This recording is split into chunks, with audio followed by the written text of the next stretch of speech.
આગળ સમાચારમાં વાત કરીએ તો સમાચાર સામે આવ્યા છે। સમાચાર પ્રાપ્ત થયા છે તો મહત્વપૂર્ણ સમાચાર છોટાઉદેપુરમાં ફાયર વિભાગ એક્શન મોડમાં આવ્યું છે। તો સમાચાર સામે આવ્યા છે ફાયર સેફટીના અભાવે નોટિસ આપવામાં આવી છે અને બીજી તરફ સરકારી હોસ્પિટલને પણ નોટિસ આપવામાં આવી છે।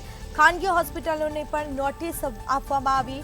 ફાયર વિભાગ દ્વારા નોટિસની કામગીરી કરવામાં આવી રહી છે। તો છોટાઉદેપુરમાં ફાયર વિભાગ એક્શન મોડમાં આવ્યું છે।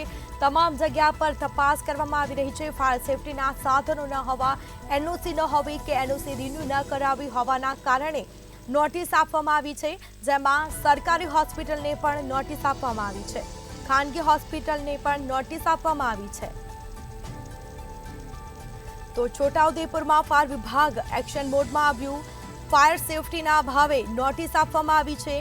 તો ફાયર વિભાગ એક્શન મોડમાં જોવા મળ્યું છે, તપાસ કરી રહ્યું છે અને તેમાં સરકારી હોસ્પિટલને પણ નોટિસ આપવામાં આવી રહી છે, ખાનગી હોસ્પિટલોને પણ નોટિસ આપવામાં આવી।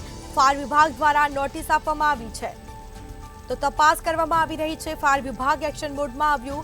છોટાઉદેપુરમાં ફાયર વિભાગ એક્શન મોડમાં આવ્યું છે। તો વધુ વિગતો સાથે સંવાદદાતા સલમાન મેમણ ફોન લાઈન પર જોડાઈ ગયા છે। જી, છોટાઉદેપુરમાં ફાયર વિભાગ એક્શન મોડમાં આવ્યું છે અને ફાયર સેફટીના અભાવને પગલે નોટિસ પણ આપવામાં આવી રહી છે, શું માહિતી? બિલકુલ, આપણે જણાવ્યું હતું કે રાજકોટના જે ટીઆરપી ગેમ ઝોનમાં જે ઘટના બની છે, જેને લઈને છોટાઉદેપુર જે ફાયર વિભાગ જે છે તે એક્શન મોડમાં આવ્યું છે। ખાસ કરીને છોટાઉદેપુર જિલ્લામાં આવેલ જે કેન્સર હોસ્પિટલ, માતૃ હોસ્પિટલ અને છોટાઉદેપુર નગરની સરકારી હોસ્પિટલ તેમજ જે સિવિલ રેસિડેન્શિયલ તેમજ જે સિવિલ પ્લાઝા છોટાઉદેપુર નગરમાં આવેલા છે, તેમજ જે જી માર્ટ મોલને પણ ફાયર સેફટીના અભાવે જે છોટાઉદેપુર નગરપાલિકા દ્વારા જે નોટિસ જે છે તે ફટકારવામાં આવી છે। ખાસ કરીને રાજકોટમાં જે ઘટના બની છે તેને લઈને હવે છોટાઉદેપુર જે ફાયર વિભાગ જે છે તે એક્શન મોડમાં જોવા મળી રહ્યું છે।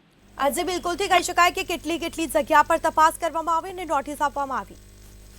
બિલકુલ, આપણે જણાવ્યું કે જે રીતે હોસ્પિટલ સહિત જે સરકારી તેમજ જે મોલ સહિત જે સિવિલ રેસિડેન્શિયલ છે તેવા જે વિસ્તારો છે ત્યાં ફાયર સેફટીનો જે અભાવ જે છે તે જોવા મળ્યો છે। ખાસ કરીને નગરપાલિકાનો જે ફાયર વિભાગ છે તેના દ્વારા નોટિસ આપવામાં આવી છે અને હાલ જે રીતે માહિતી મળી રહી છે તે પ્રમાણે કાર્યવાહી ચાલુ છે। જી, બિલકુલથી તમામ જાણકારી આપવા બદલ આપનો આભાર।